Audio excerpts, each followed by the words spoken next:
Okay, daily lesson 132. In this one, if you notice, this is 1998. So 1998 from the AP exam, things that were different about the AP exam then as opposed to now. Most of the time, the ones on 1998 were just asked where they say, during what intervals of time is the acceleration of the car positive, and that would be it. Now how it would change and how this is modified is you have to actually give a reason for your answer. You can't do anything without justifying why you're doing what you're doing. Because as important as knowing when a car is moving to the right and to the left is, you really have to know the ideas behind the calculus so that you're able to think logically and sequentially and all that good stuff. Anyway, about this chart, it says the graph of velocity in feet per second of a car traveling on a straight road for 0 is less than or equal to t is less than or equal to 50 is shown below. So this graph, it is labeled, so it's not totally lame, but it's not labeled big enough for my liking. So this is velocity. A table of values at 5-second intervals of time is shown to the right. Okay, so we've got two pieces of information that's talking about the same situation though. Okay, so when is the acceleration of the car positive? I don't have acceleration. I can't just look and see when acceleration is positive. What I have is graph of velocity. So I have to think acceleration is greater than 0 when velocity, and think about this one, when velocity is increasing.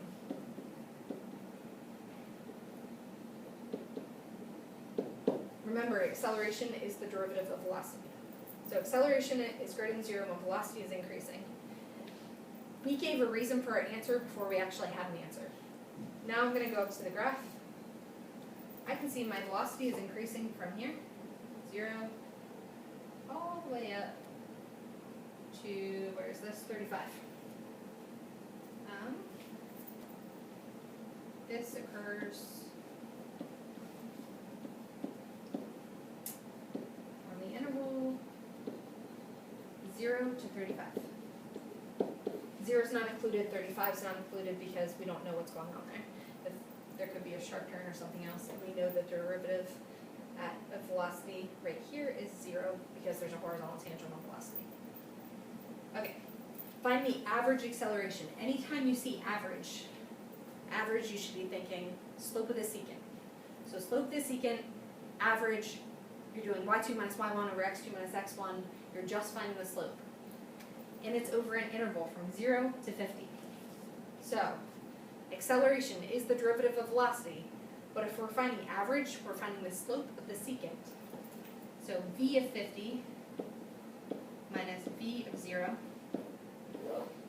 over 50 minus 0. You could go over here and find at 50, but you see how at 50 it's not really clear exactly what's going on. But over here it is. So at 50, I know the velocity is 72 feet per second.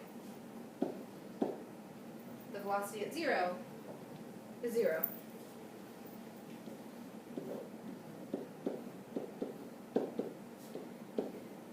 If you kept your answer as 72 over 50, that's totally acceptable and fine. I wouldn't necessarily, if you're allowed to use a calculator, if you're just doing 72 over 50 and it's a non-calculator, keep it like that. Don't risk just not being able to simplify correctly. So I've got 72 over 50, but the problem is I wouldn't be right now in case I don't have units. So velocity was given in terms of feet per second. So if I take 72 feet per second minus 0 feet per second, I still get feet per second. 50, this was v of t, or I'm sorry, v of 50 minus v of 0 over 50 minus 0. 50 and 0 were just seconds, so 50 seconds minus 0 seconds is 50 seconds. My units of measure, this is totally appropriate. 72 over 50 feet per second per second. If you want to change it to 72 over 50 feet per second squared, or if you want to say, you know what, I know that this is 1.44 or something, you can, as long as you have 3 decimal places. Okay, find one approximation for the acceleration. So again, approximation. As soon as you see that, you shouldn't be thinking about derivative, you should be thinking about the slope of the secant.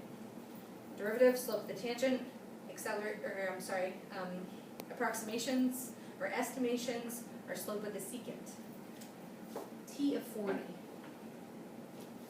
You could have multiple answers on this one. T of 40, you could technically draw a line here, I wouldn't. So I'm going to pick something close. A point to the left and a point to the right. So I've got 3581 and 4560. So I'm going to say V of 45 minus V of 40.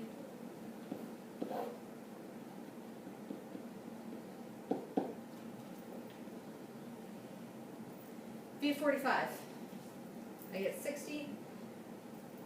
Did I say this right? No, I didn't say this right. What am I talking about?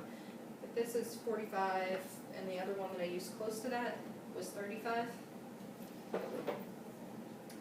Which, by the way, if you use this one, and you said I'm going to use this at 40, that would still be accepted, as long as you're showing work.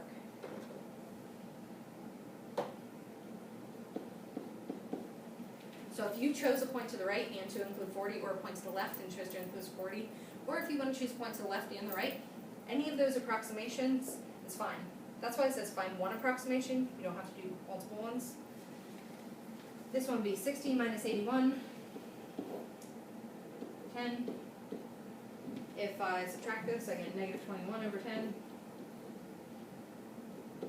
I get negative 2.1, which I feel confident that I can do that. You don't have to put 3 decimal places because it stops after 1, so negative 2.1 is fine. But you have to be careful about what the units are. Again, velocity is, in this case, feet per second. So I have feet per second in the numerator.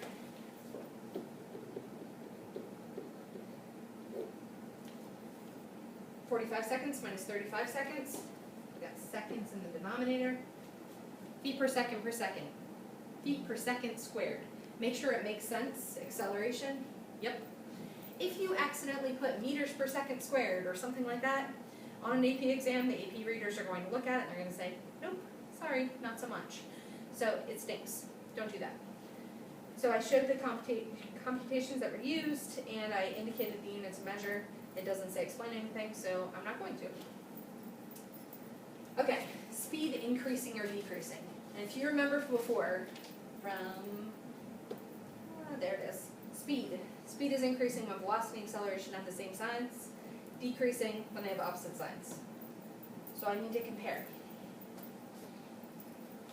So if I'm talking about speed increasing, I need to check the velocity at 40, and I need to check the acceleration at 40. I'm not given acceleration at 40, but I can estimate it, and we already did.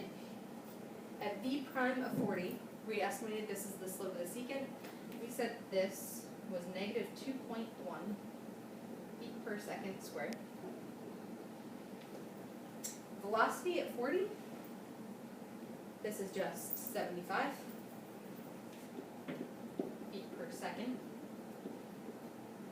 So I've got velocity is positive and acceleration is negative. So my speed is decreasing. So I will say speed is decreasing at t equals 40. And I already showed my work here. I already showed what v of 40 was. I already showed what a of 40 was. So I will say as v of t, or v of 40, and a of 40 have opposite signs. If you said v of 40 was greater than 0 and you said a of 40 is less than 0, that would be fine too. But you have to show this, and you have to know that this is why the speed is decreasing. Because one sign is positive, one sign is negative. So, talk to each other, make sure that you've got this down.